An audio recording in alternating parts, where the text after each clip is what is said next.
Hey, happy Sunday, everybody. What is this? Our 13th consecutive Sunday session. And we're starting a new series today. We're starting a new series of conversation today, which I think this is going to be fun. Absolutely. Hello, everyone. Thank you for jumping in. Yay! Mr. Difficult is in the background, experimenting prebiotic chemistry. I'm in the gallery. Hi, I like it. Lucky Advocate number. for humanity. Appreciate you. Lucky number 13. Yes. What's that movie? Lucky number 11. My mind went there immediately. Absolutely. Well, we hope y'all are having a wonderful Sunday afternoon for us, morning for some of you, evening for some of you, maybe even nighttime for some of you. But we hope you're all having wonderful whatever time it is. And thank you so much for being here with us as we're getting ready to launch this new series of conversations. Before we jump in, of course, make sure to like the video, subscribe to the channel, hit that notification bell. Consider joining this growing community on, here, obviously, and then Patreon and then Discord, which we do need to remember to drop the Discord link in the chat so y'all know where to locate us at. And we have merch and volunteering and all of those great things. I wanted to give a big shout out, and I don't know if he's watching yet, but major shout out to Dale in Discord this morning. I looked into Discord and we saw Dale already kind of engaging, letting people know that the sessions were going to start in 20 minutes. And that was just beautiful to see. And that's what we love to see more from everybody. I just love that. But in the U.S. skipped the 13th floor while he was visiting. Yes, it's a real thing. It is a real thing. That's wild. But yeah, major shout out to Dell. Thank you so much. We appreciate you. Please keep doing that. And y'all don't let him do it by himself. Yeah, let's all get in there. That was just awesome. Also, another thing before we kind of jump into our announcements. This does feel like church when you say announcement, when we say announcements, but I don't know any other way to say it other than announcements, but highlights. I also just kind of wanted to acknowledge the love that we've gotten for the Terrence Howard piece. Man, thank y'all, because that one was hard for me for a myriad of reasons. I don't want to say it's not a subject that I don't like talking about. It's just a hard subject for me. It's a difficult one. I know a lot of people who are impacted by these particular phenomenons.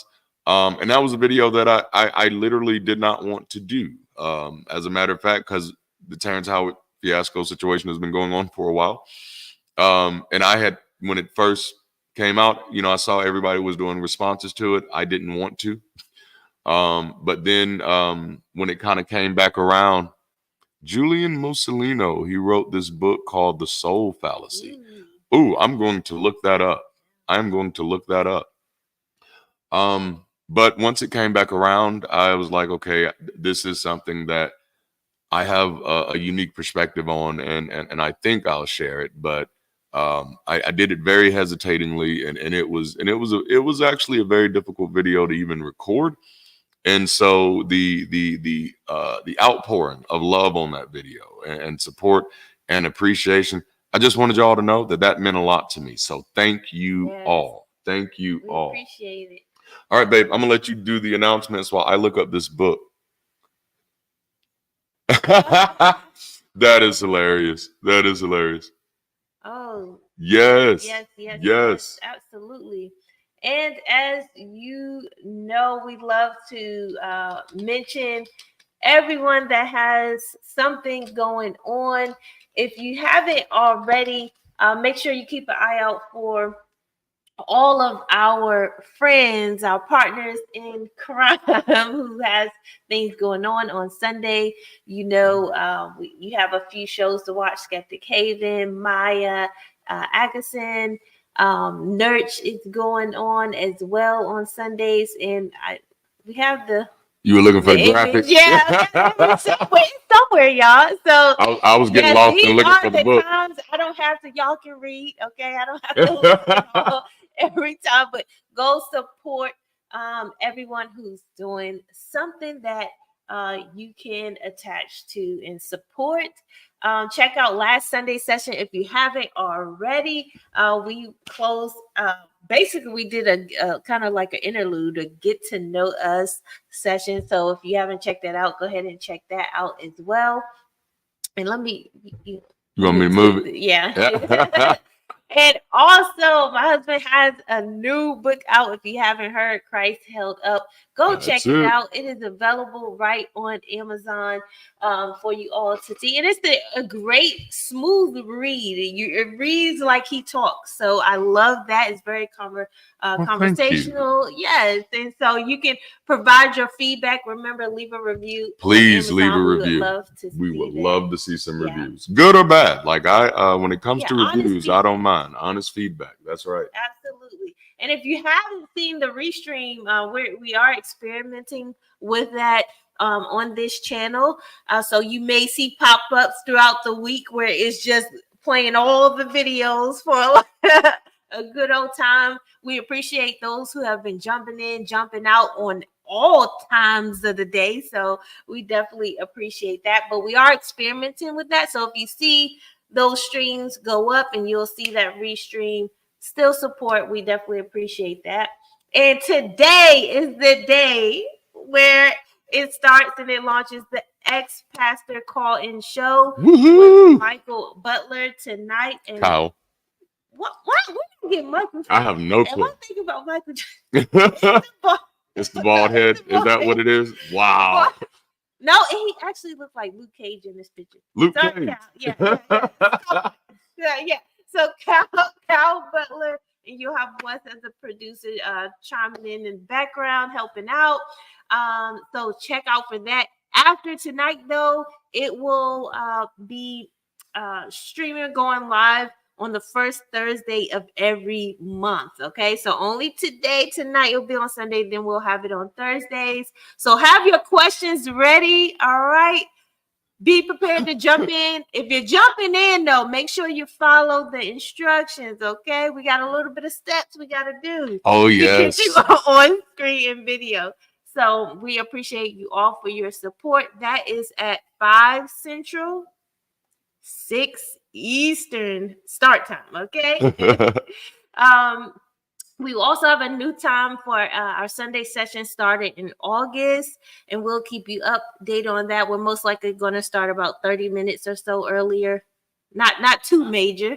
Yep. Yeah, and that's all I have there. All right. I'll let you take over the comment duties. And comment duties. All right, so we've hit everything then, right? I didn't we got nothing missed. We can jump in. We can jump in. I can close this over here so I can actually see what's going on here. And I think I left a comment on. All right. So first of all, because there were so many comments while I was off looking away, Oh man, thank We you. appreciate Thank you. you. Thank you for being here. Duties. I love it. I love it.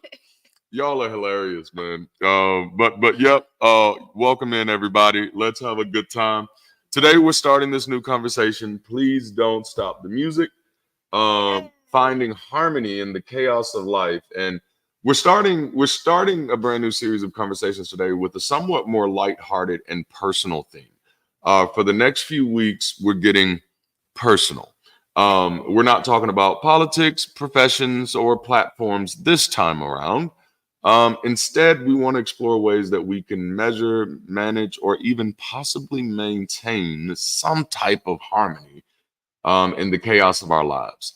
We're using the imagery of music for this topic because we often see chaos in our lives as noise.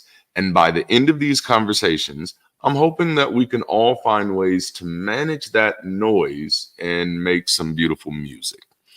I love that. And to open up the conversation, it touches home for me because we're going to share a story that we call the analogy of the dancer. And this story evolved as a tool that we use to actually help our clients and staff and other team members over the last few years to get clarity or some semblance of control, primarily in their career space or professional development, but also with personal development.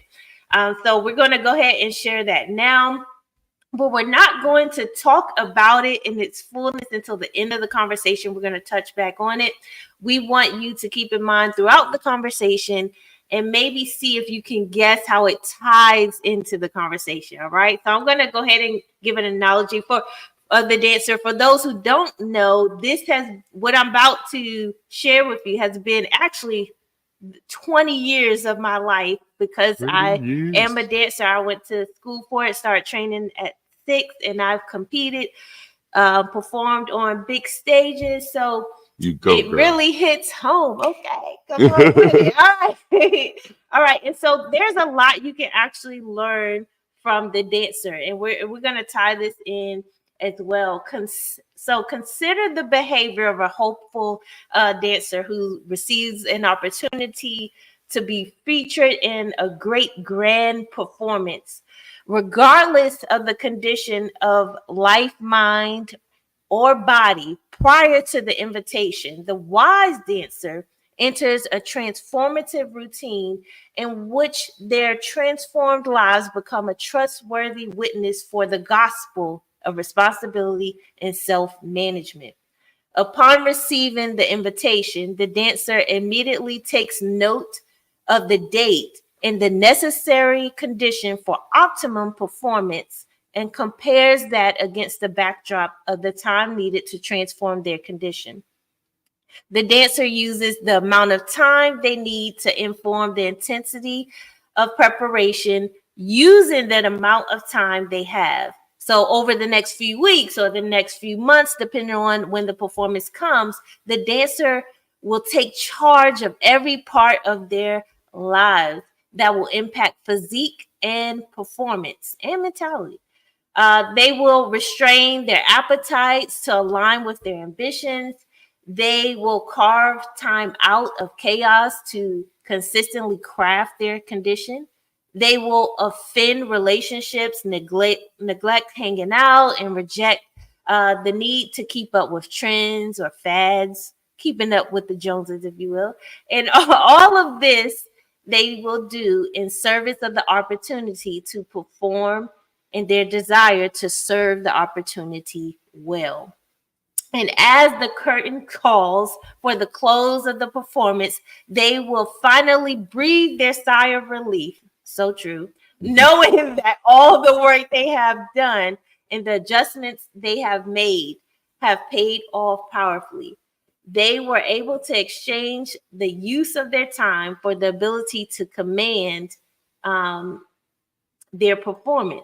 The satisfied dancer returns their normal satisfied by the applause of that solitary performance. But the wise dancer take note of the phenomenon and learn the truth of performance. For them, the routine becomes the lifestyle, and the performance becomes a state of being, a transformative life. Now that's the full mouth of it, but it's so true. When we get the opportunity to perform or even compete, we adjust how basically our routine, our habits, and we discipline ourselves enough for a certain amount of time to prepare for that performance, because there are a lot of variables that come into play. We're training our limbs, we're training our bodies, our stamina. We need the endurance in order to do just a 2 to 7 minute routine. And also we want to be healthy while we're doing it to avoid injury. So it's a lot that comes into play. Yep. With that.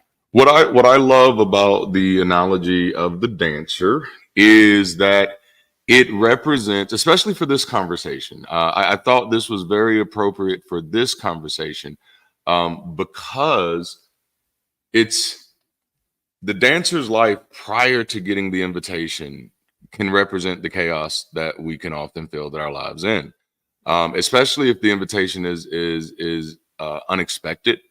And I've seen that so many times, whether and really, because my life has been surrounded by quite a few creatives.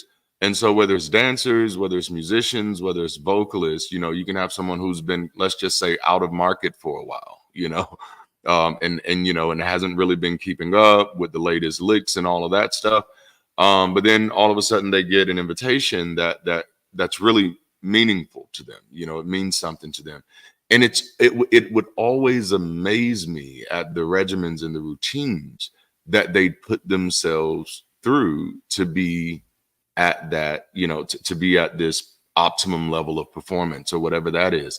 And it wasn't that everybody did that, for sure, because there were others, and me sometimes even, that just wouldn't do all of that. It'd just be like, hey, once I get there, they're gonna get what I'll give them, you know. Once I get there, this is what they're gonna get. and so, but there was just these others that every time it's just like it was something amazing to them. And I don't know why, when I started deconverting, I started paying attention to stuff like that a lot more. Yeah. And especially as a response to chaos. All right, so let's jump into this conversation, because this conversation is about finding a way to harmonize life and chaos. And I'm very interested if any of you have achieved this, if you found something that really works for you. I am one of those people who's kind of the persuasion that a lot of times life is different strokes for different folks. Yeah. This is why I often find these like 5 steps to a better life things to be very disingenuous, you know. Or 5 things that everybody needs, you know, or even why is it always 5? Because there's the 5 love languages. Yeah. Is why I typically find these things to be somewhat disingenuous, because everybody's different. And so I found the things that help me kind of find harmony in my life may absolutely stress somebody else the fuck out. You know what I'm saying? It's like, no, I don't need this in my life. No. And so I'm curious, you know, what are some things that you've done, or what are some things that you're doing? What are some things that you're exploring to kind of bring some type of harmony to your life? Hey, Auntie, how you doing? To see what are some ways that you've worked to kind of bring some type of harmony to your life? Yeah. I got to read this. I think it's also interesting to wrestle with the difficult idea that things can feel true with no real evidence, and that a lot of us are not relying on evidence for what we believe. That is so true. That is so true. That was a big one. I think we did a conversation on that one, on belief. Absolutely. But yeah, so what are you doing to kind of manage chaos in your life? How do you respond to chaos? How do you define chaos? And maybe that's where we should start. What are some causes of chaos? Why do our lives seem to be chaotic? And I think one of the things here is, I think we'll be kind of hard pressed to categorize chaos, or what people may consider chaos, because there may be some things that people just consider, oh, well, that's just life happening. And for somebody else, it's like, well, no, this is chaotic. Yeah. And I'm like, it's likely both, because life is chaotic, you know? Yeah, absolutely. But I know from my former worldview, I thought chaos was caused by sin. Mm. And I looked Yeah. at that two ways, right? I looked at that as number one, that sin entered the world, and because that happened, the world is now chaotic. Yeah. And then number two, because people continue to sin, Right. that makes the world chaotic. Yeah. But then I later begin to realize, like a lot of these sins have nothing to do with the chaos that I'm seeing, though. Like somebody sleeping with somebody else isn't actually creating chaos for me. Yeah. Somebody, somebody drinking something that I don't think they should be drinking ain't doing nothing to these bills. It's these bills that are chaotic for me. It's the bills for me, But that's when I realized, like, how easy it was for people to be convinced that something is their problem that actually isn't their problem. Yeah. Because then, so then I'm literally thinking, like, man, if everybody stops drinking and cussing and sleeping around, we'd have a better world. And it's like, well, wow, like, you're really disconnected from what's wrong with the world if you think that's what will fix it. Very, very small. Yeah. Point. We did a thing called petty principles. Petty principles. Yes. Yes, indeed. Oh, man. Hello, Kenny. Glad to have you guys. Yay.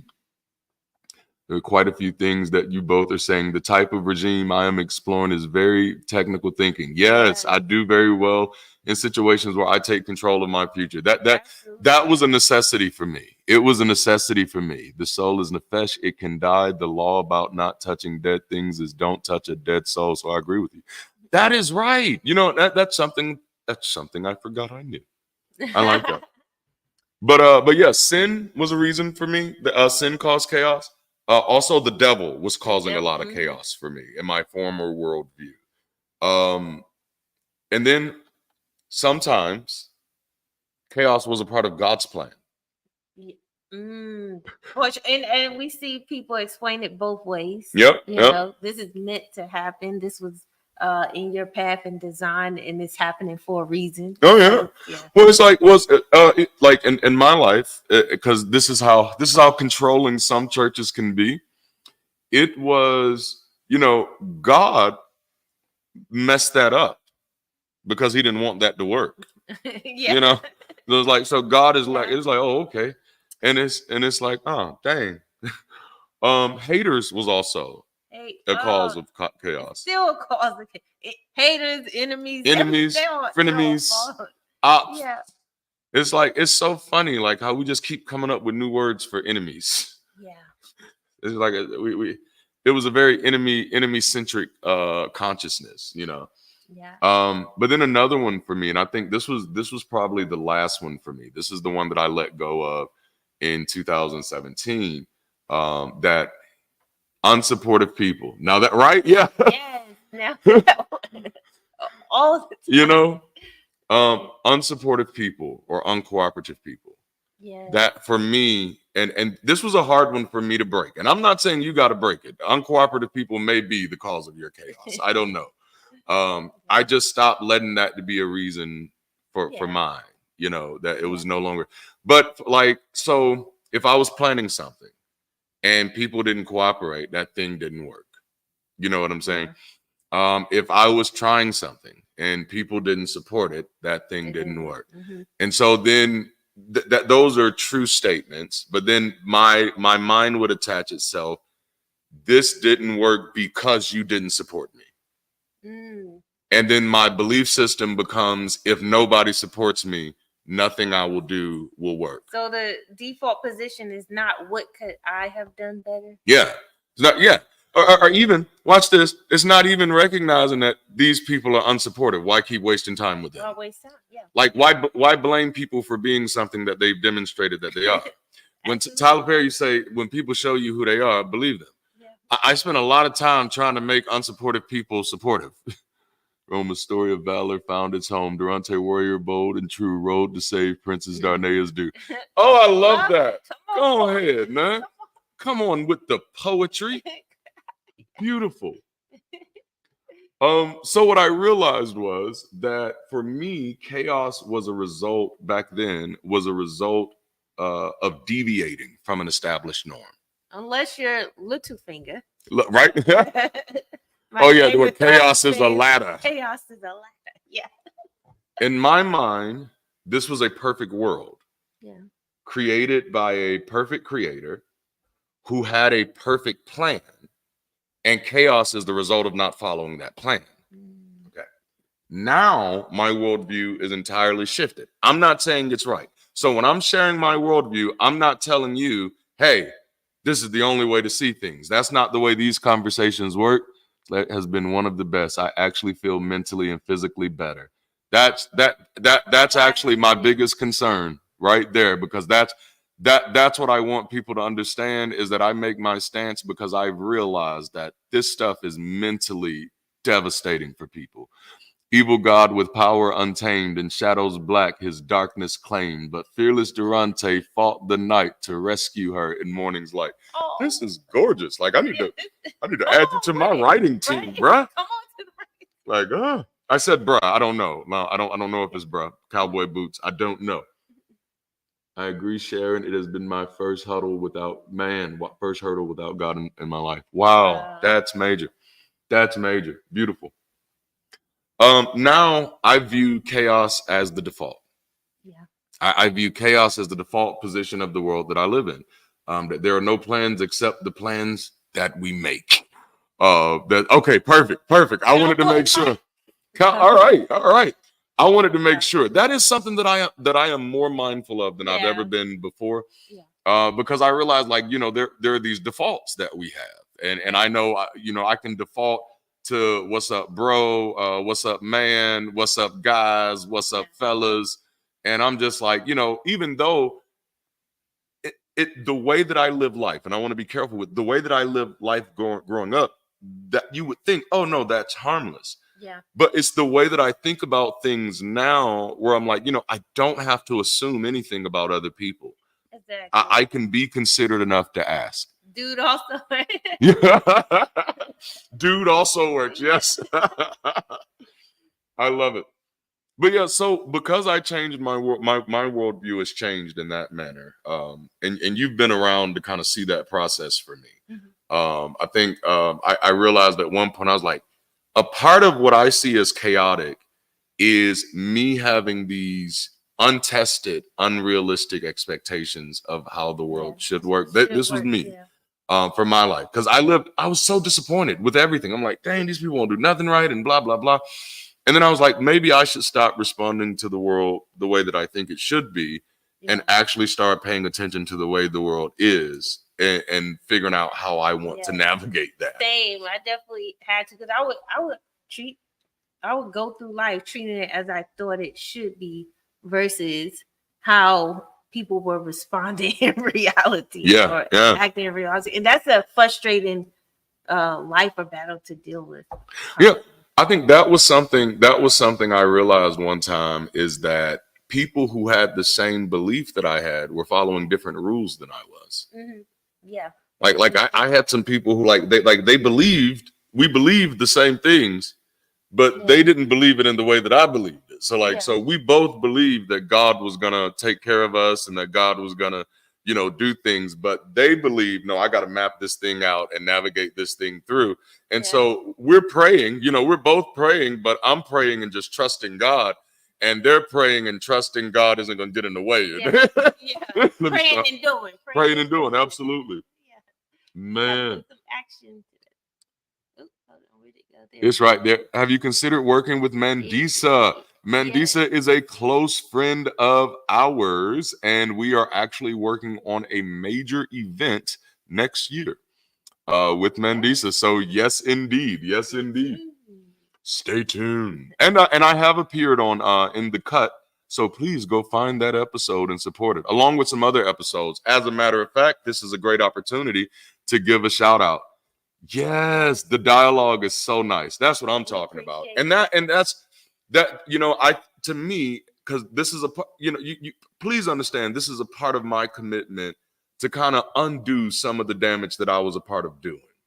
And the way you create echo chambers is you make one person the voice of truth, and that's what we have to get away from. We have to And we have to stop putting that expectation on people as well. Nobody else should have your answers.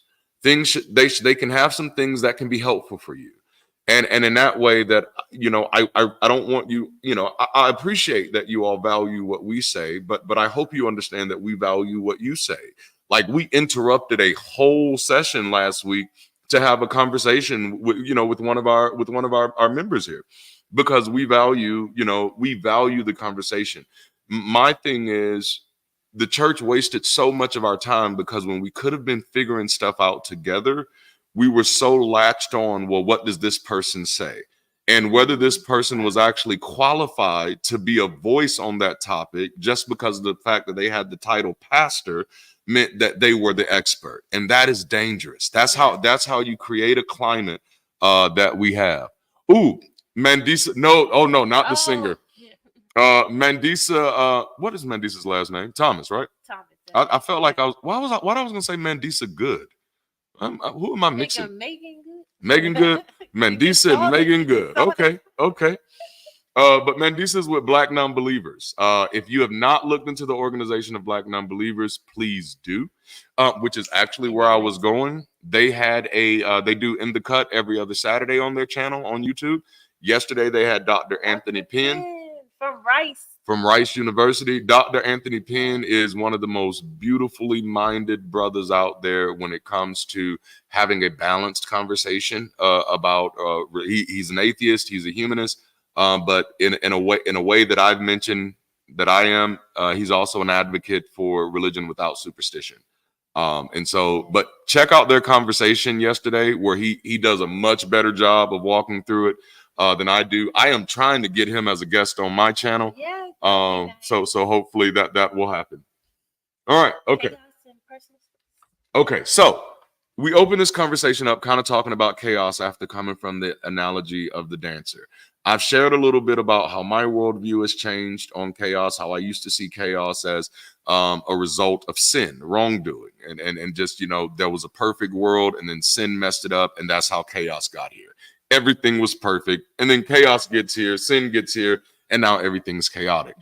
Now my worldview, just based off of my limited understanding, and I will admit my understanding is limited when it comes to things of the cosmos, but now my kind of understanding is, it's kind of always been chaotic. Even before we got here, before we as a species, this was a very chaotic place. Now, the worldview I have as of this moment is like, we are monkeys, or apes rather, on a rock, floating in a whole bunch of chaos. It's just chaos. And a more official word for that would be entropy. And I was interrupting. You go ahead, babe. No, I was laughing at what you said. I am funny sometimes. I am. But yeah, so what I like to do, and we do this every now and then. In the Bible, God created chaos. Genesis 1:2, formless and void. The word formless is the chaos. Tahu. Yes, and that is an interesting one. That is I wish Alan was in here, because that is one of his favorite subjects right there, with Tiamat. But what I would like to do as a thought experiment to see what we've done with chaos and how we've kind of managed it, and to kind of give us some things to think about, I want to take a long view at our sociological evolution as a species, and explore the varying and increasingly complex ways we've confronted the chaos of entropy in our everyday lives. For this thought experiment, I'd like for us to start with the concept of personal space. And I'll try to make this make sense. Considering how, just like the concept of personal identity, how that concept has evolved with our social dynamics, how has the concept of personal space done the same? And as a framework for this section, I'd like to use Maslow's hierarchy, primarily because it represents easily identifiable concepts that are relevant to this type of conversation. We won't be using it for its hierarchical value, because that's not necessary. Oh, look at here. What is this? Why just with the I'm sorry. I didn't know you were going. Oh man, right? Atheistically speaking, of course. No, Y'all no. I was thank gonna you. say you were in your cow. If any of you watched Living Single in the back in the day, you took the Oh, your really? cow. I went in the cow. What was it? What was the last? Barker. Yeah, Barker. Yeah. Oh, that's hilarious. All right. Okay. Okay. Yeah, that was. Thank you, cowboy. Thank you. Let me see. All right. So now we're gonna start with the evolution of personal space. And so I hope you already think like, what does personal space mean to you? As a matter of fact, let's get some chat activity here. Can you start throwing into the chat what does personal space mean to you? Yep. I'm sorry, Mike. I called him cowboy. What does personal space mean to you? Like, how do you define personal space? Is it home for you? Is it your car? What is personal space? What is personal space for you? Um, I think for some personal space, any space, leave me the F alone. 5 feet. Yeah, give me 50 feet. Yeah. I like it. Leave me the F alone. Personal space. I like it. Yes, yes, yes. And it's interesting. And so we're gonna look at this. Now I'm not done the research here, so I don't know which one of these came first, or if it was more of a multiple origin story. So these are not in any type of order, though that would be an interesting thought experiment on its own. But I do want to start with what I think is the only physiological need connected to personal space that we may not share with our other fellow species yet. Well, some people do, and that's clothes. Yeah. Clothes, our evolution to put on clothes was a way to cover personal space for those of us that do. That you're right. You know, some may not. Some people are just fine. You know, not covering their personal space. A lack of space for me, a lot of space for me to relax and be my authentic self, but also don't get near me. LOL. Yes, I love it. I love it. Have any of y'all ever thought about clothes as a way of protecting your personal space? Not saying that you have to wear clothes to protect your personal space, but just saying its evolutionary role as our first form of almost shelter. Like it's for sure, definitely that's how I'm here. Covering up. Are we about to go to the nude beach now? I'm not against a nude beach. I've always wanted to go myself, but this is coming from someone who used to want to be a porn star when he was a child. Yeah, I'm not going to the nude beach. So clothes are a way that we cover, are a way that we meet that physiological need of personal space. But then also another physiological need was shade and shelter. Yeah. So like protecting ourselves from the heat. External elements, but then there's another we started creating shelter are using personal space for food, like even animals that don't have an impressive abode has a really impressive way of protecting their food. Because personal space is definitely connected to food. I'm surprised nobody answered personal space is where my food is. Don't hover over my food, Yes. Place where I'm trapped in an uncomfortable situation. Something I hate being trapped. I hate the feeling of being trapped. Period. Like a bubble. Yes, in mood. And if I like that. Like a bubble and how far it extends depends on environment, mood, and if I like you. I like that. Yes. So true. Funny, having a place to definitely. Yes. Some women in those cultures even prefer veiling and complete coverage. Absolutely. Yep. Wow. That is true. That is true. I love these conversations. Yes. Time to talk to myself. Yes. That is definitely personal space for me. That's the shower time. What you say? I talk to myself all the time. I'm talking to myself, singing to myself. Yeah, and my conversations song and everywhere, even just randomly. Just randomly. Food was funny for me though, just because it's still a major part of who we are, that many people have mini fridges in their bedrooms. Yeah. And we've even often talked about putting one in the hallway for the kids. It's just something about having your food close to you. I guess growing up food was definitely mine. You crossed the line. Yeah, food, man. Yeah, it was the food.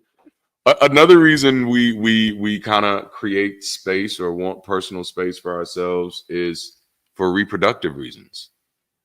You want space to do it, you know, and how we used to say when kids, you want space to do it, and just think about that as motivation for getting personal space. Yeah. This is such a big motivator. Consider how many teenagers and young adults can't wait to get out of their house, to move out, so they can have personal space to do it. So I'm adjusting to their concept of a personal bubble. It exists, but it's very different. Lots of same-sex touching. I'm gay, and I was uncomfortable at first, but hey, when in Rome. And see, I love the way you put that, because that represents nuance that people often don't understand. Yes, God told me he was going to help me with my addiction to food. Here I am, 50 pounds later. I love that. I love that nuance, because there's this idea, and I think that's why you highlighted that. There's this idea that, you know, hey, as a gay man, I'm gonna love touching, you know, and so it's just like, so being able to provide that nuance is that, hey, even as a gay man, this was uncomfortable for me, you know, and then still wrapped it up. But hey, when in Rome, because life is a lot of times uncomfortable. We definitely run into some things, but I always love Mr. Difficult's approach to things, where he's just kind of very flexible. There may be some jokes in that. But so yeah, one of the reasons we, you know, for some people define personal space as a space to do it, to get, you know, to do the act, the marital congress type thing. A place to play some Marvin Gaye in the background, because it's not just kids that you know, it's not just kids as they get up who want to move out so they can have space to do it. It's also sometimes parents who kick their kids out because they want their space back to do it. And it's like, yeah, you know, I want to walk, I want butt naked Wednesdays, you know, back on the table and things of that nature. But also, I try, but also a place to sleep, right? Personal space as a place to rest. When I think of sleep, also it's like quietness, it's stillness, it's not really, unless you like things in the background, not too much going on. That's personal space. Like, yeah. Remember, you had to set that boundary with the kids. Yeah. At one point, like, no, our room. Yeah, this is this. You knock before you come in here. You don't just run up in here. They love the in there. Yeah. Man. Yeah, I mean, but even deeper than that, like, especially when you consider it from an evolutionary perspective, like how important it was to have space to sleep. Yeah. That would mean the difference between life or death. Wow. And really all of these, how important it would have been to have space to store your food. This meant the difference between life and death. How important it was to have space to protect you from the elements. You know, I like to take that long view of things to just kind of add a little perspective and color to the conversation, so that we can see just how much that evolution has gone. But in a sense, this was us wrestling with the chaos that we were dealing with.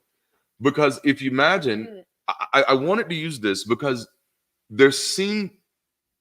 these needs seem to arise in response to chaos pain points of just being alive. Like, these are the chaos pain points of just being alive. Ooh. Thank you. Yes, thank you. Oh, that would be awesome. Maybe others can get it. We can have a discussion. That would be freaking amazing. Thank you. If you're alive without the luxury of societal infrastructure, this is what you're up against. If you're alive without, I mean, thankfully we're not, because we've evolved, and socially, I'm talking about social evolution, we've evolved. But just imagine being alive without the luxury of societal infrastructure. That's the battle you're up against. And so that's my reminder that life is chaotic from day damn one. And technically the chaos hasn't stopped. It hasn't. It's just we've managed it. Mm-hmm. Yeah. We've managed it. Right. It's like that dancer. For us, you know, when we were a young species, just getting here, and there's no structure and I know getting here is a weird turn of phrase, but that's the best I got for now. But when we're getting here, and there's no structure yet, we haven't evolved even into tribes yet. We're just still loosely gathered families, which I don't know if that would actually even be accurate. We'd probably be families and tribes before we were even. Okay, I'm going on a rabbit trail, but just imagine, before we have societal infrastructure, we're still naked and figuring things out. And let's just say this is day damn one of us realizing that we can do some things. Yeah. The battle we're up against is having to learn out of nothing how to protect yourself from this world that is chaotic. And just kind of doing a flashback to the why is atheism spreading like wildfire video, which was clickbaity, I know. But just kind of reflecting back to some of the ideas that was presented in that, the way we would have imagined that, and this is speculative, of course, is that the world is being mean to me. And it actually is not speculative. This is we got history for this. So when the sun scorches the land, the sun god is upset. And that's why Well, no, like so watch this. This isn't just natural process. It's interesting conversation. The privacy needs to trade it for the institutions that made our societies work. Absolutely. Our communities would be totally chaotic without that exchange. Because without that exchange, we'd all have to be fighting the chaos individually. Because then, everybody would have to be making their clothes. Right. Everybody would have to be building their houses. Getting their food. And Yahweh's a storm god. That's right. And because that's the way. So, and that's again so going back to that day one type of thinking. Where you come out and the sun is hot, then the sun god is mad at you. Right. You know what I'm saying? The animals killed your baby, so the nature spirits, you've displeased them. Right. And then eventually you learn that, spirits be damned, I can manage some of this stuff. You know what I'm saying? And so I can build something. And eventually this is how we get some form of shelter. I can build something that protects me from these bad things, and it starts there.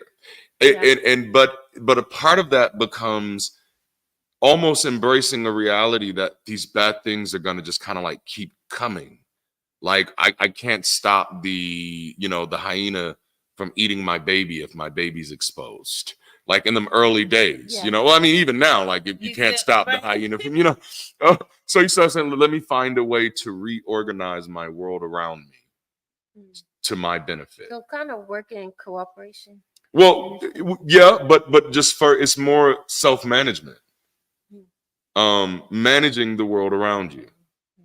Because ultimately, I'm not saying anything super deep here, y'all.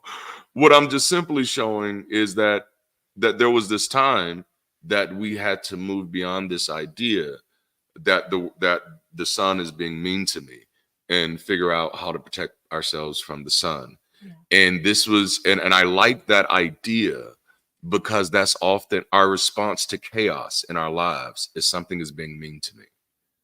Something is intentionally hurting me. Right. And what I like to remind people of is that we're actually better at these things. Maybe that's why it's chaotic. He keeps bringing all that thunderstorm energy everywhere. I love that. That's why war was so prevalent back in the day with things like treaties. It's communities trading their privacy and autonomy for order and thriving. It's a trade for sure. We do it in family. Not everyone can have what they want. That is right. These are because they're hard truths because many of us still have wars and rumors of wars. Yes, big bold energy. I am okay. So many jokes. There are so many there. Dang it. Oh man. Not everybody can have what they want, and that's a hard truth. I hate that that's true right now. I'd love to live in a world where everybody could have what they want. But unfortunately, I don't have any evidence that world exists yet. but I am willing to do whatever I can to help bring that world into existence. Yeah.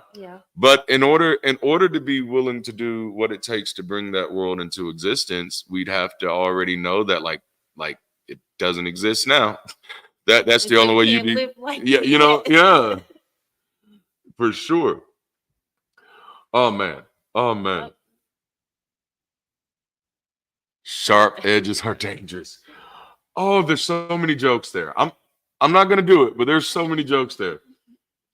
But yeah, and so it's just like life is chaotic, and that's what I kind of go back to my default position now is, and you've kind of got to see me in these positions now where things that used to absolutely break me down, things that used to tear me apart, like would make me not want to get out the bed. Yeah. That would make me just want to sit and cry all day. When those things happen now, my response is so much different. And it's primarily because I used to have this worldview where if chaos showed up in my life, it meant I was being punished. Which that's so torturous. Yeah. Torturous to live through. Yes. But the better understanding you have, the better you can adjust as you mess up. Well, and again, I'll kind of always reinforce, I don't know if it's better. I know it's better for me. Yeah. I know it's better for me, but I wouldn't want to say that it's better for everybody else. Or do I share and have neighborhoods, highways, and low crime? Yep. That's the total failure. Wow, this is getting deep. Some just want others to have want others not to have anything. That's pretty bad. Yeah, I hate that there are people like that. Man, that sucks. Yeah. Yeah, that's just an unproductive way to live, and I don't see the math of that working out very well. I couldn't. And dang, and now I can think of some places where I do know people who are like that, and the math doesn't work out very well for them. We either were convinced or convinced ourselves that this was how God got through to us, and it was good enough for us. Yeah, it was definitely a lot of that for me. And then once I realized, or once my worldview shifted to kind of like, oh, like the world is chaotic, and humans are great. Don't get me wrong. I love people. People are awesome. I'm literally a people-centric progressive. But I was like, the things that I believe that people are gonna do right, man, I ain't got no evidence for believing that. I believe we are great people, but I believe we have a lot of work to do. A lot of work. A lot of work to do. Doesn't stop. The work doesn't stop, And this was one of the things that because I was a part of the Black conscious community for a small time. And that was just one of the things that really started to kind of egg me about being in that community.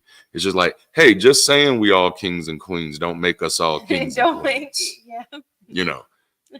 Just throwing Black excellence on everything we do don't make everything we do excellent.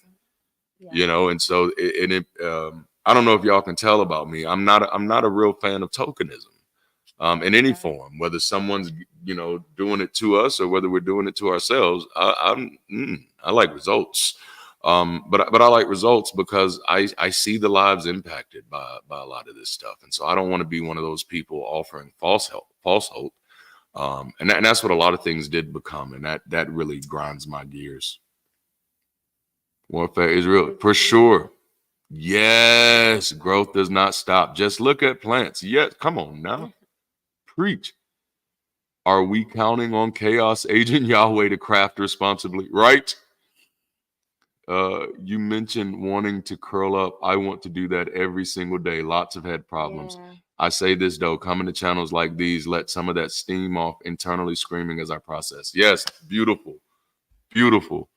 Where is the BCU, Bible Cinematic Universe? Coming to a theater near you soon. I love that. Absolutely.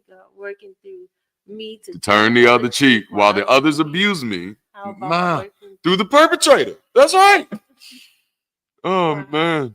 Like if God needs me to be the bigger dude, that means God's not the bigger dude. I think the self-help world is just an extension of religion. For sure. Find that magical thing you love and everything will be fine. That doesn't work. And that is absolutely true. Call that magical thinking. Magical thinking. That is absolutely magical. And and you are absolutely right.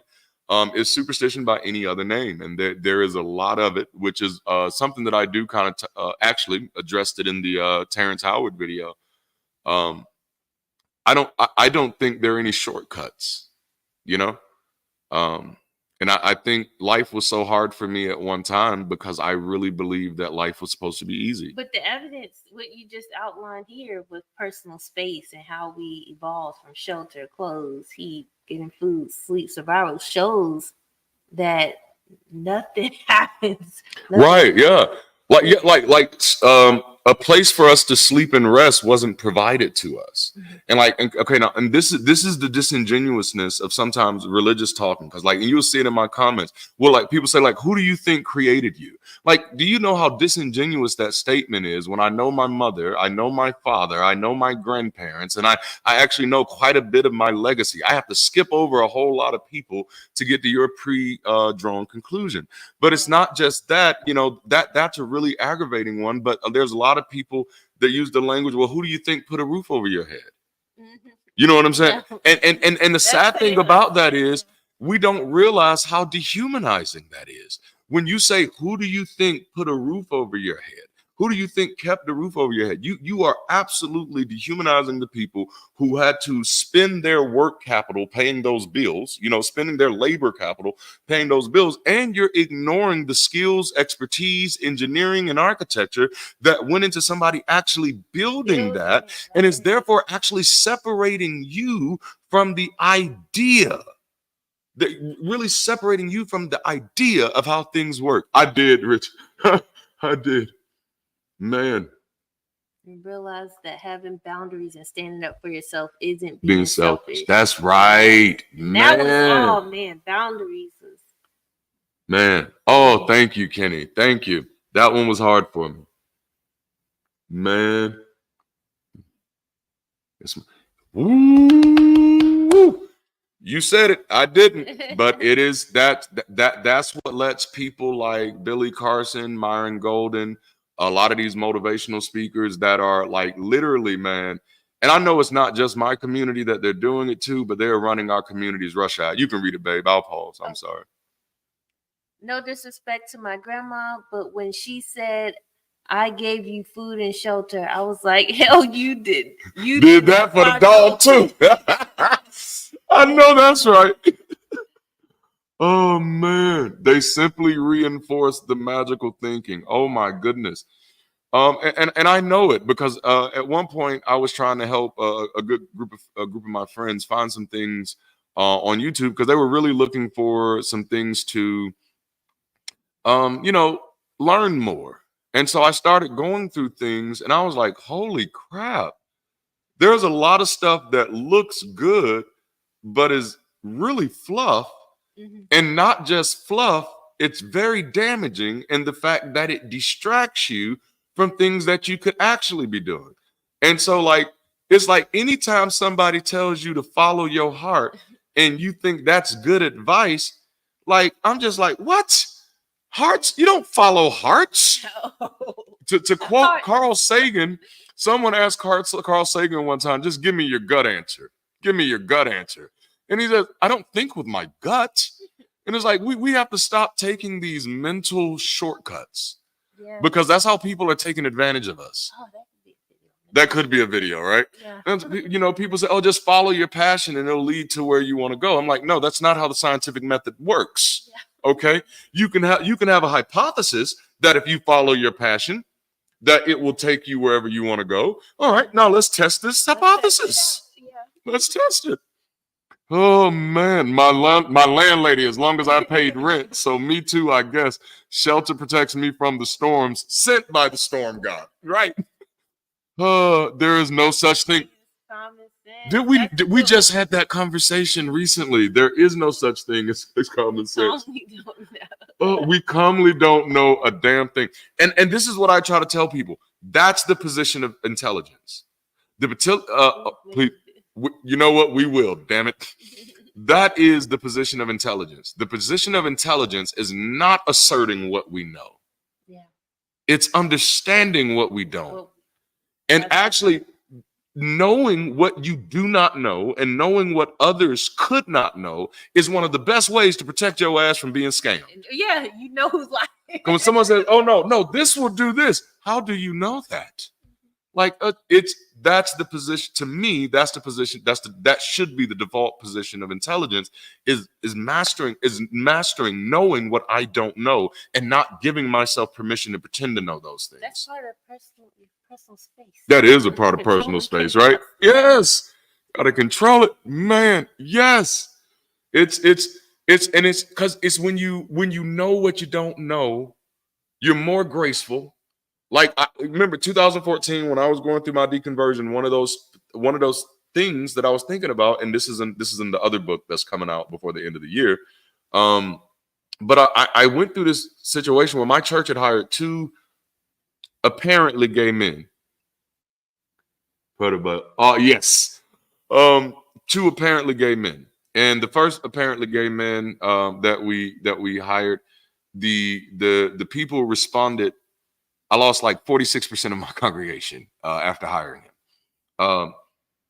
We didn't fire him because of that, but he did eventually find a better gig. Yeah. We hired another apparently gay man. And I say apparently gay because neither of these brothers were out of the closet. They were not out of the closet. It was this thing where you looked at them and you assumed based off of what you thought about certain mannerisms that they were gay. Where did you get that? Man, from some book. What, man? Blossom. Yes. The clouds. Come on, like, right?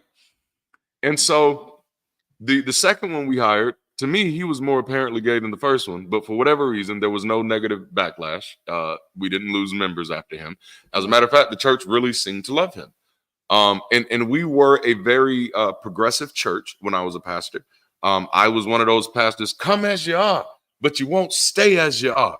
We not to beat you up, church. We to pick you up, church. You know, I was that type of pastor. And so I preached, like, please come as you are. And I preached stuff like, I don't care what you smoked. I don't care who you slept with. I don't care if you cuss. I don't care what you drink and stuff like that. Right? Absolutely right. And so I did all of that. But when I was deconverting, I thought about those 2 people that I'd hired, one who had become a very close friend. And I said, you went out of your way to humanize everybody else's sin in your church except for theirs. Mm. And I had to sit in that. Like I had to think about that thought, as a person who sincerely believed that they were loving everybody. Wow. Because I had never mistreated these people. Like they were great friends, right? But I had never sought to humanize them. And like that was like a real issue for me, wrestling with that. It's like, and the reason I got to, tying it back into how I started, the reason I got there is because I allowed myself to actually question why. Like why did you do this? And it's like, well, I didn't humanize them because of 2 reasons. I was afraid of the reactions of other people. And I was afraid that their reactions would be justified based off of a book I read. And then the next question for me became, but Darante, what do you actually know about homosexuality? Yeah. Or anything else in that ballpark? And the answer was absolutely nothing. Mm-hmm. And so it was like, if you don't know anything, why are you allowing yourself to have an opinion on that? Why have you given yourself the right to have an opinion on this other person's lifestyle, so much so that you're unwilling to humanize them?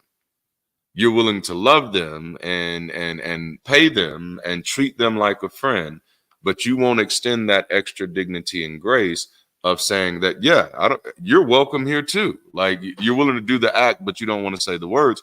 And then I realized then, I said, you know what? I'm not attaching my opinions to stuff anymore that I don't know anything about. Like, I'm not doing that anymore. And that's the genuine place to be. Right?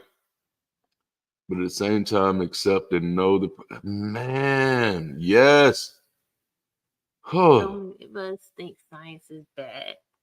And that's so scary, man. It's so scary.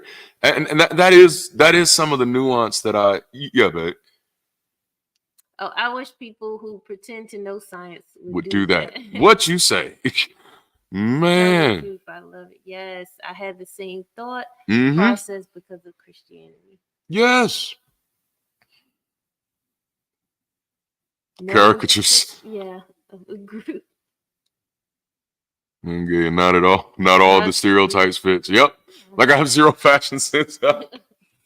Yeah. It's there's a few stereotypes that fit me and then quite a few that don't. Which is why people have a hard time sometimes dealing with me because they assume that I'm gonna be one way. And I tell people the safest position to take with me is don't make any assumptions. Right. To Uh, not put you in one category. I'm too big for the box. I promise you that. And Right. and I'm like that's one of the things that I kind of separated from when I separated from Christianity as well. Like when I was a Christian, if you would have asked me what I believed, I would have started spouting off an answer. Mhm. Wow. Now, if you ask me what do I believe, I realize that's an incomplete question, and I realize the person who's asking that question doesn't have the depth of thought to even understand the question that they just asked me. Right. Because the thing, what do I believe about what? Like, I don't have a theory of everything yet.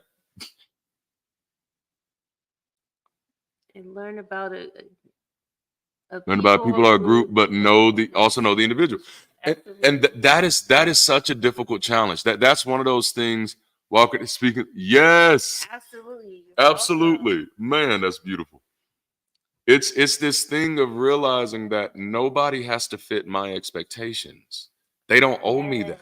They don't owe you. In fact, Nobody that's the owes me thing. their experience. They don't owe me their life because the boxes are poorly made. Come Yes. on, Karen. Come on. Come on I now. love that. This is such good conversation. I love it. I love it. Yeah. Too big for the box, god damn it. They're poorly made. And poorly They made. can't be That's it. needed. Because you are you.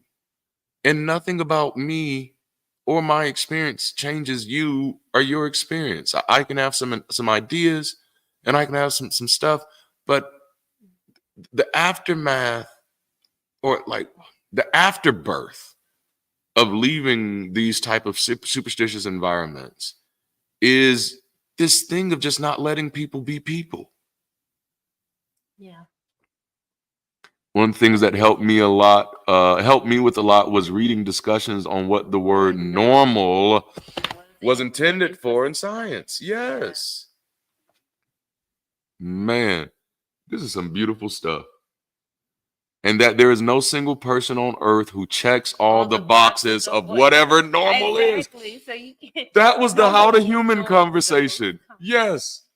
That was the how the humans conversation. Like we need to understand that norm is fluid. It changes as we change. But no one is normal. No one. Like I promise you, like I am not normal in any sense of the word.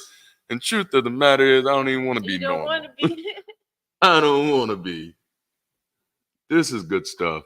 Man, went ahead and said what he did. I don't know if I'd ever thought of it that way. Wow. That's beautiful. That's beautiful.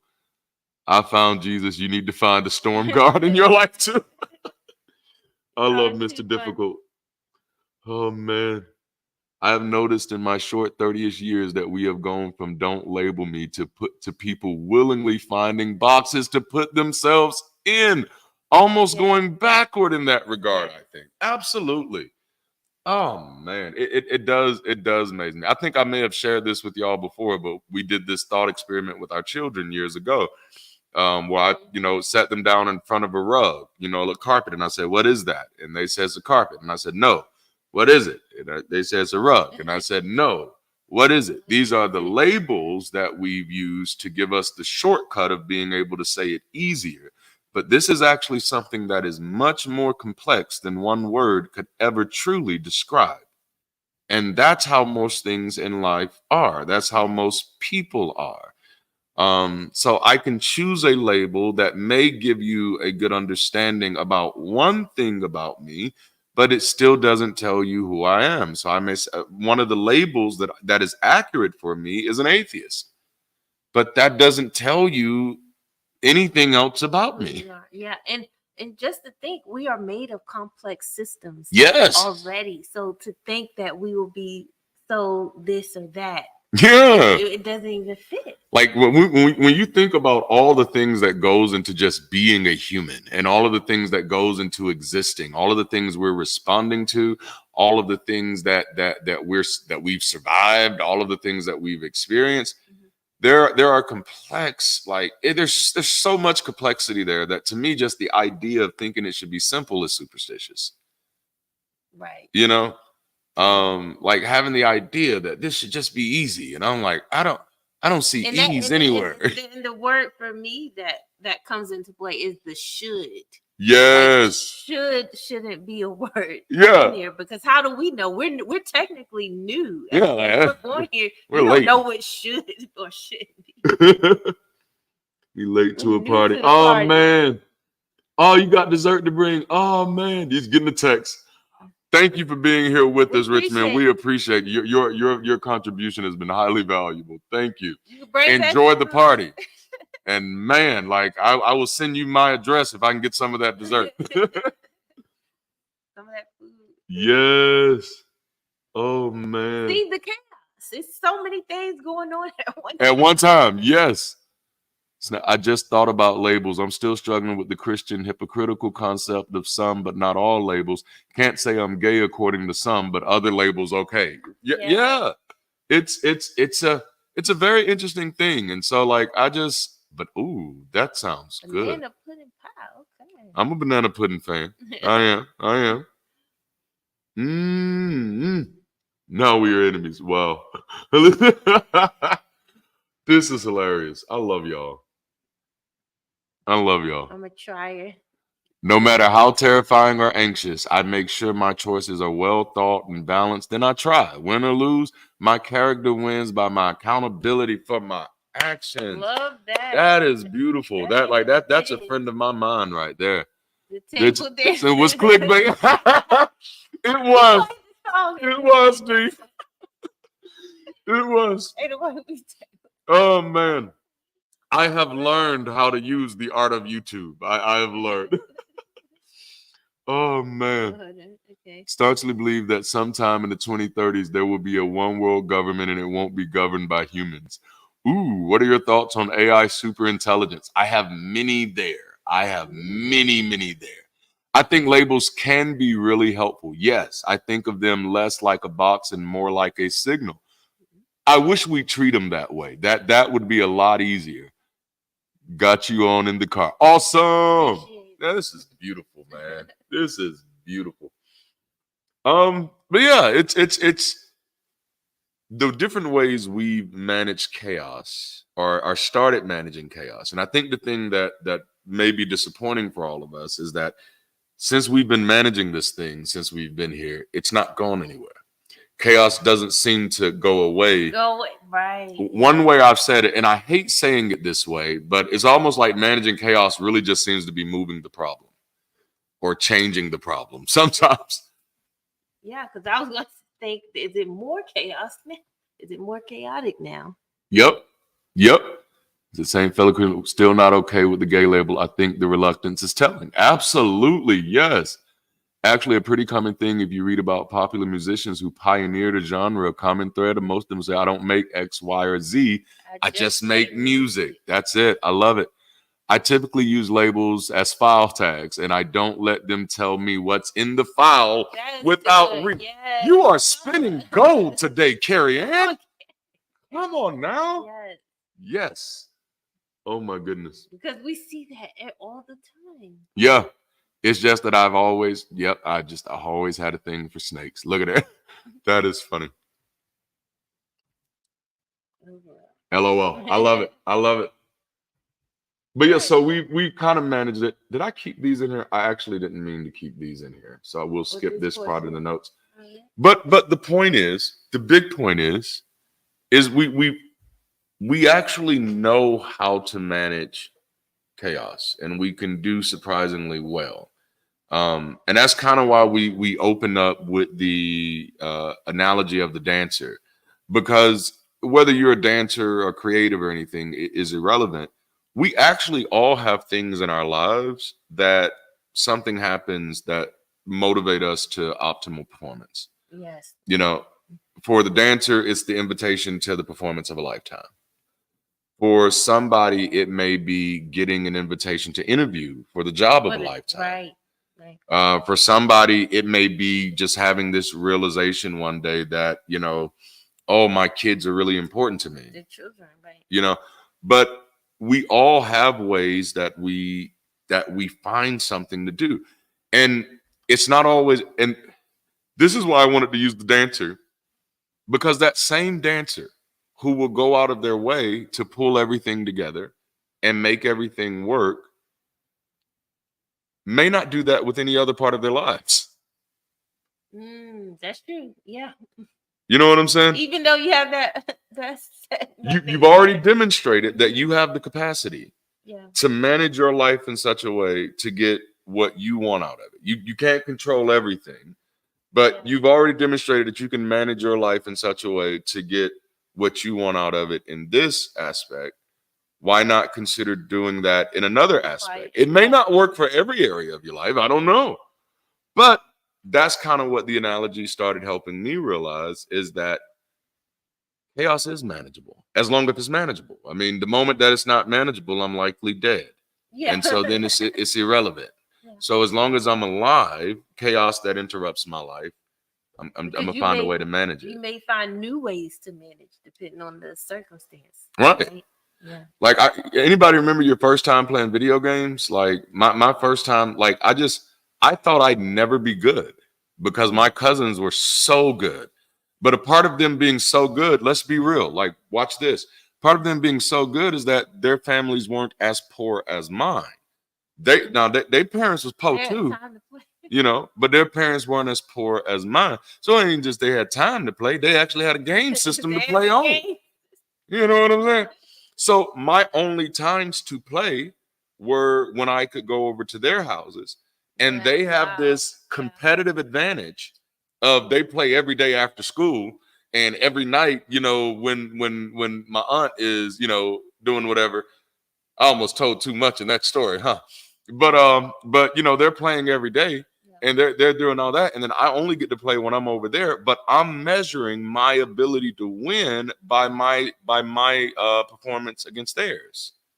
And so I'm looking at it the way I looked at it back then. No, you must just be good at this and I must just suck. Wow, yeah. As opposed to realizing that, like, you're more experienced in this. And just because you're more experienced doesn't mean I can't catch up. That's the thing. But it's also, there was, there's a lot of nuance there. But I really felt like, I couldn't win. Like in Mario, like even with just Mario, used to frustrate the hell out of me because I couldn't jump over the stuff and not fall in the hole. Like, and so like I used to play the first, going all through all that and then fall in the hole, and I'm like, dang, why do I keep falling in the hole? I thought that was about my capacity, not about my experience. Man, I no longer take a passive role in my life. Yes, I achieve the outcomes I desire. That's right. That's it. And if I aim for it and I don't hit that, if I aim for it and I don't hit that, I don't give up. Unless I learn something in it that now says, oh, this might have been unreasonable, which is just me fixing my calculations at that moment. Right. But for the most part, it's going to be, okay, why didn't I cheat? What went wrong? Because I'm no longer afraid of failure.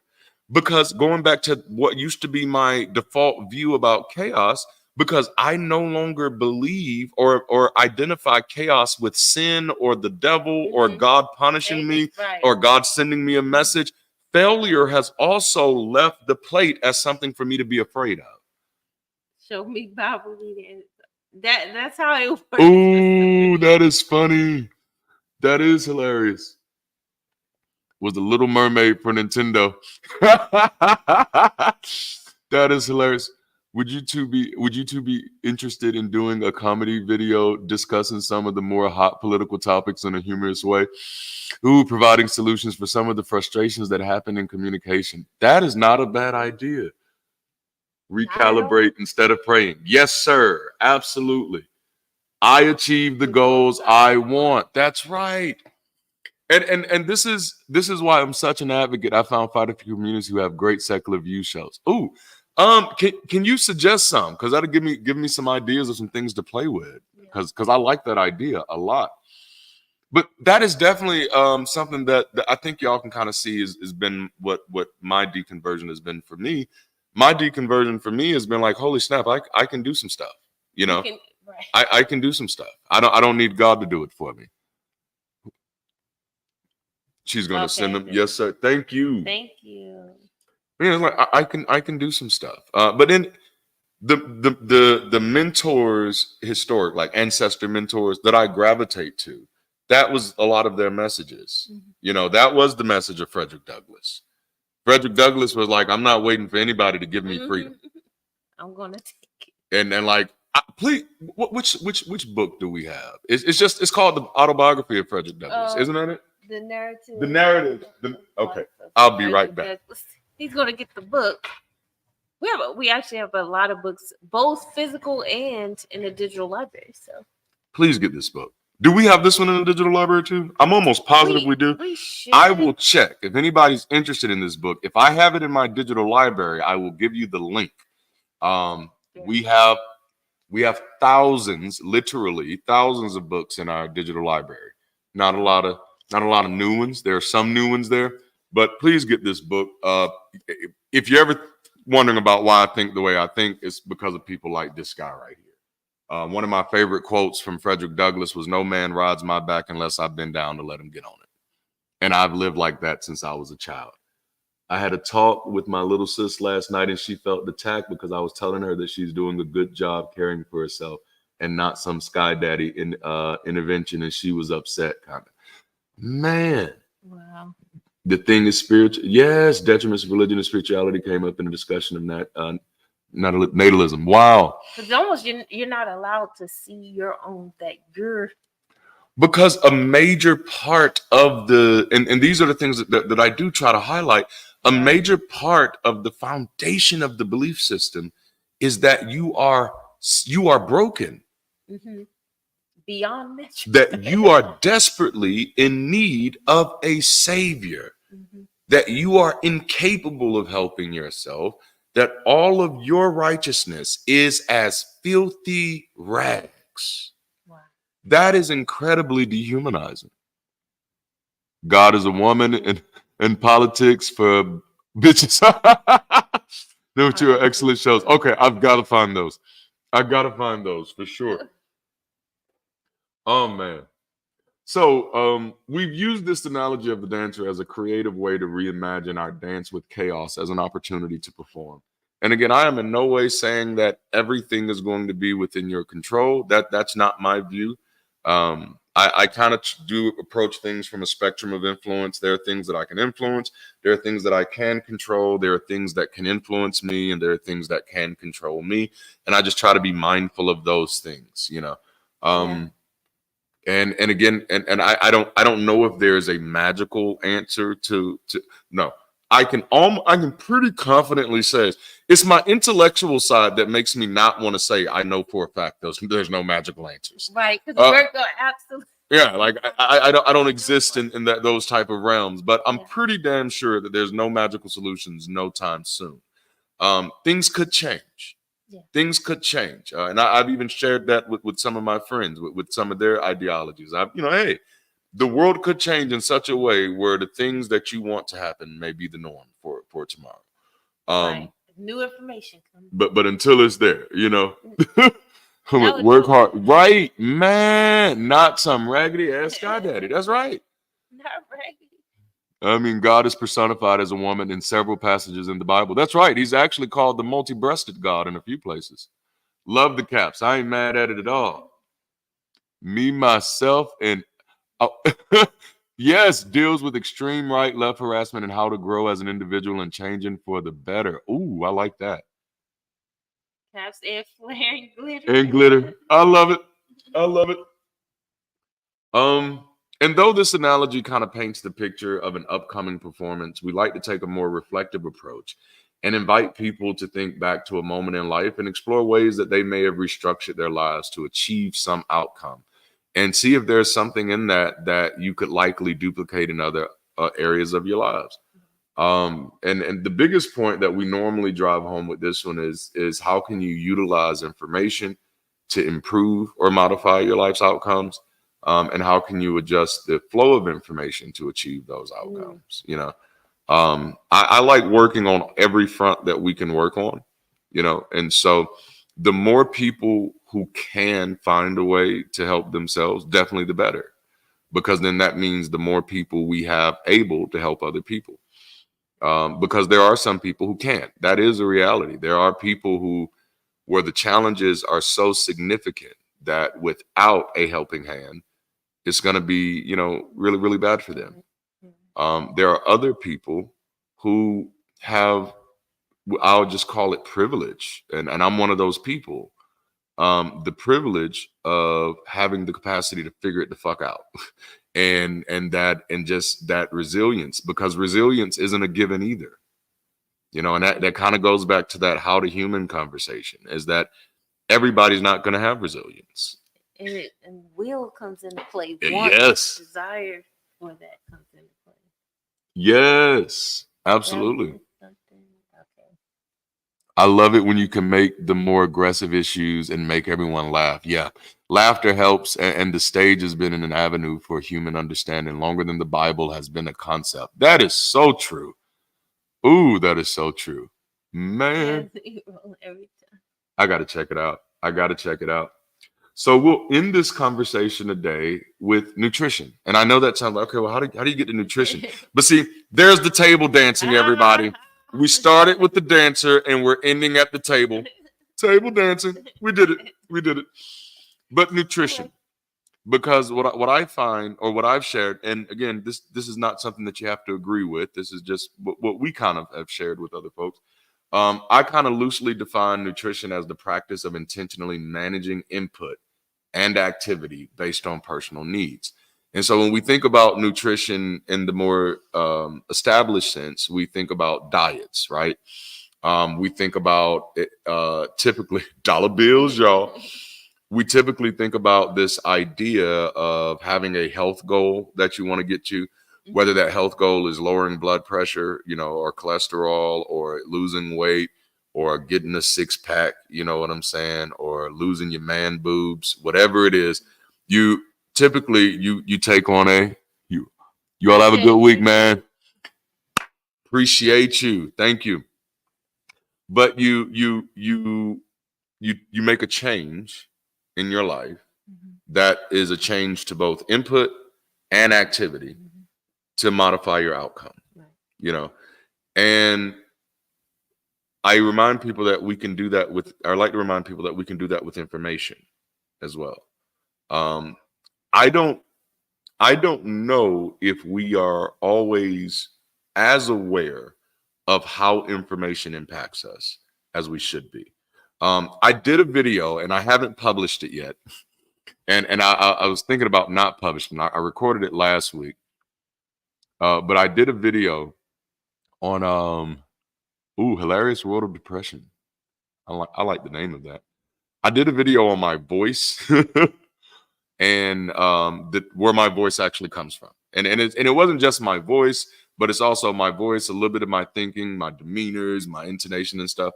And in that video, I walked through several characters that I watched on television growing up. Yeah. Several characters that I gravitated towards, and the actors who played those characters. And because this was a thought experiment that I literally did with myself several years ago, of realizing that so much of me is a generation of that input from childhood and on. And it doesn't stop at childhood, but it's like so much of what comes out of me is the stuff that I put into me, whether intentionally or involuntarily, or just walking through you can get a song caught in your head that you heard at a place that you were just walking through, which means you weren't even trying to listen to that song. Right.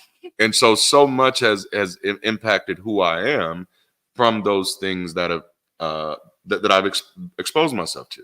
Now, that was a positive way of talking about it, but I also realized a lot of unhealthy expectations that I brought into relationships, I got them from the romanticism that I saw in movies and shows. Yeah. And so then what other people owed me or what other people were supposed to do for me was solely based on what I thought was normal or what I had attached to myself as normal based on the characters and shows that I had gravitated towards. And so once I started kind of, and it wasn't just that, it was also financial things that I was like, oh snap, so much of my worldview is shaped by some of these other things. And then it was like, oh, how do I undo this? And I'm like, well, I could start putting new things in. Yeah. And that's the first step, first recognizing it. Yeah. Realizing that what I was viewing or looking at, the information I was taking in does affect me in that way. Because I started hearing myself repeat certain scripts. Yeah. And I'm like, okay, now you don't know this. You just heard somebody say this. You've heard this said. You've heard this said enough that you feel comfortable parroting this ideology.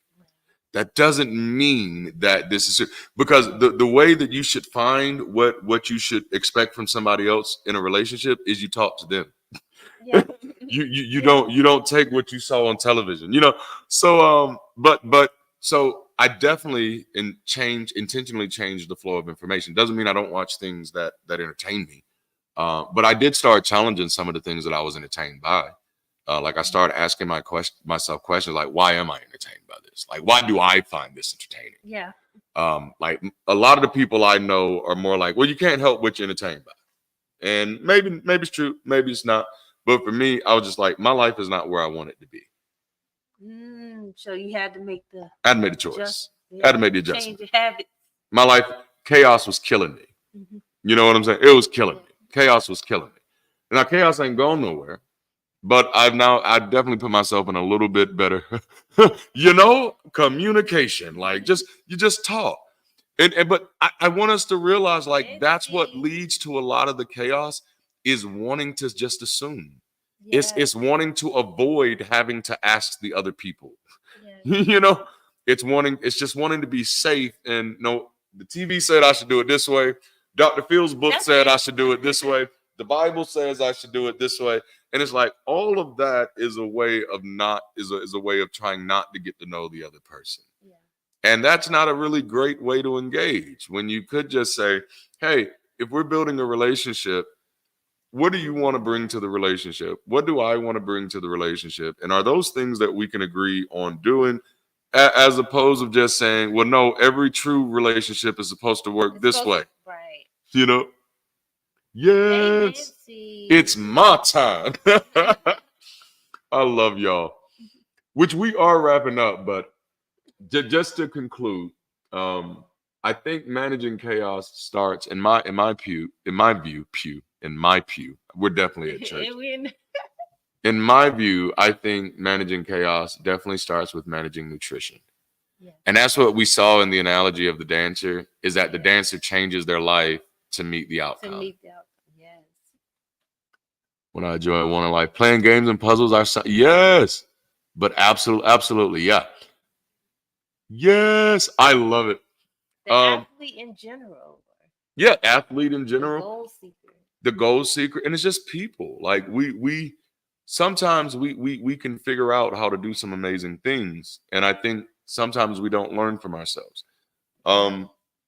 This is a good place. When I was pastoring, a common thing that people would say is, I don't think I can take this. I don't think I can handle this. I don't know how I'm going to make this, make it through this. And it was heart-wrenching every time. It was heart-wrenching every time. It was hard for me. And I was one of those people too, because I was saying it too. I don't know how I'm going to make it. And then one day, like I said, I don't know how I'm going to make it through this. And the response was probably the way you made it through last time. Yeah. And then I realized, whoa, the insanity of treating myself like I can't make it through something that I've already demonstrated that I can make it through several times over.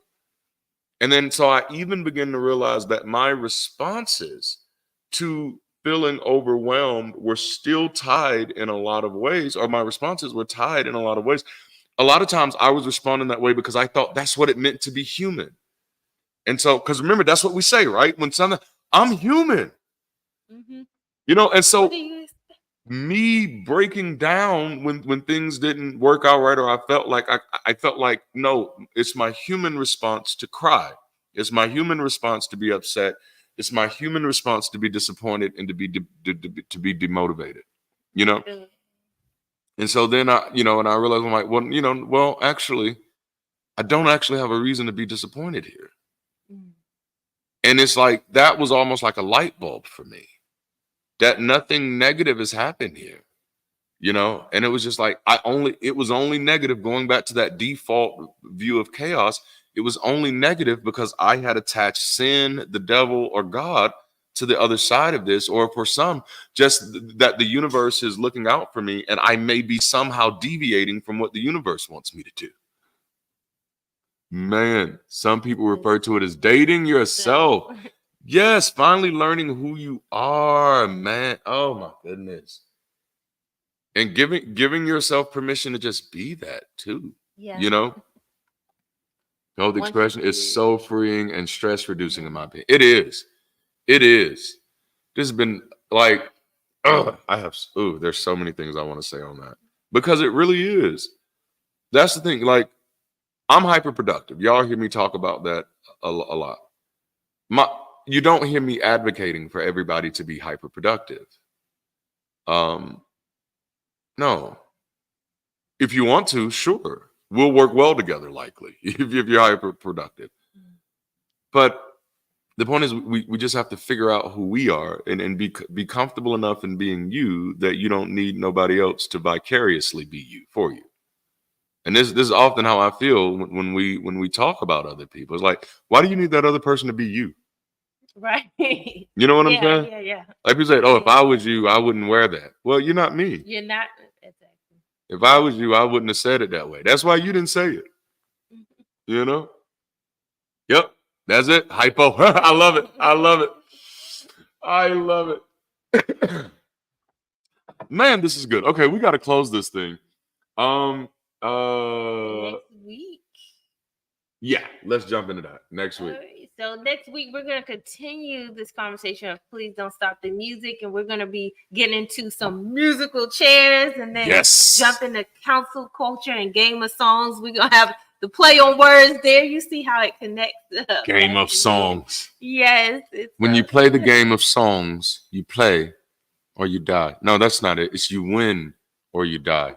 The game of songs. The game. So we're sticking with this musical element for this for these series of conversations, and it's primary to have a more lighthearted conversation while addressing some things that are really prominent, and hopefully give us all a little bit of therapy in this. That's why this community is so valuable. There's a lot to living, and it's amazing to be able to share openly and grow with each other. Absolutely.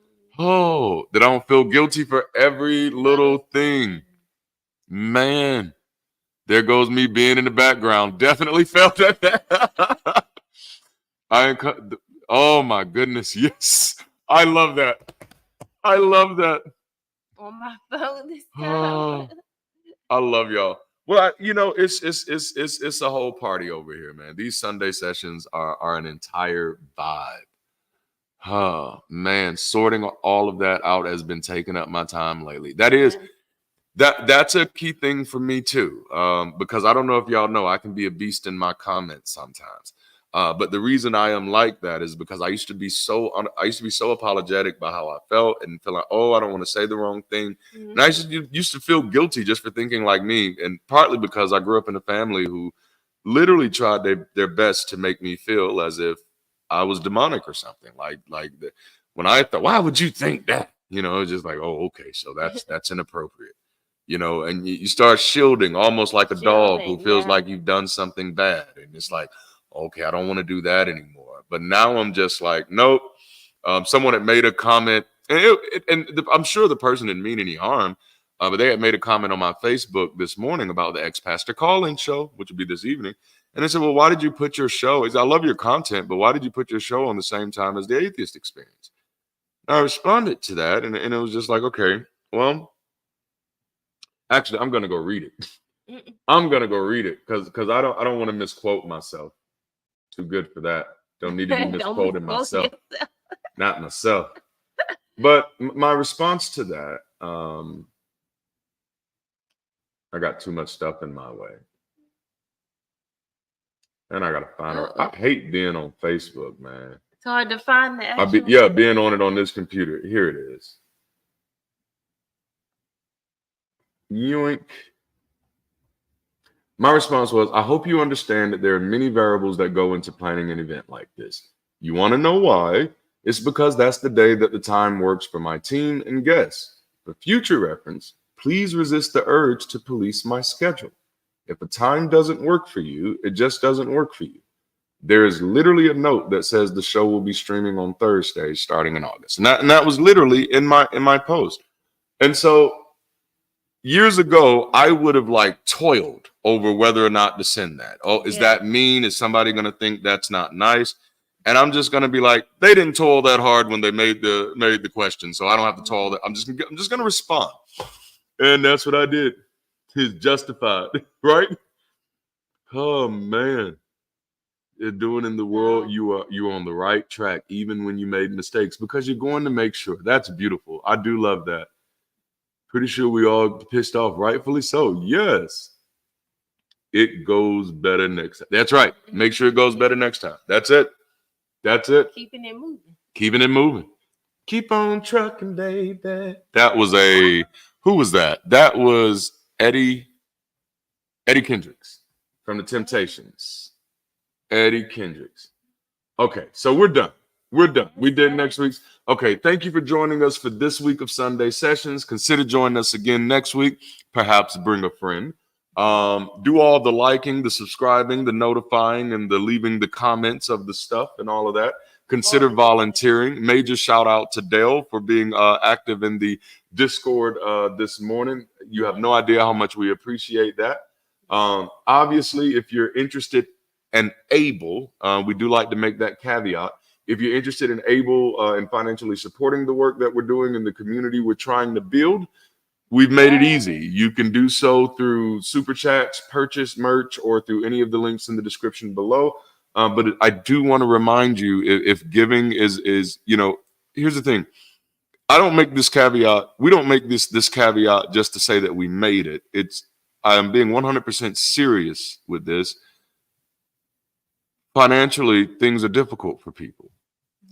If you're one of those people, don't feel like you have to give anything here. There are plenty of ways to support.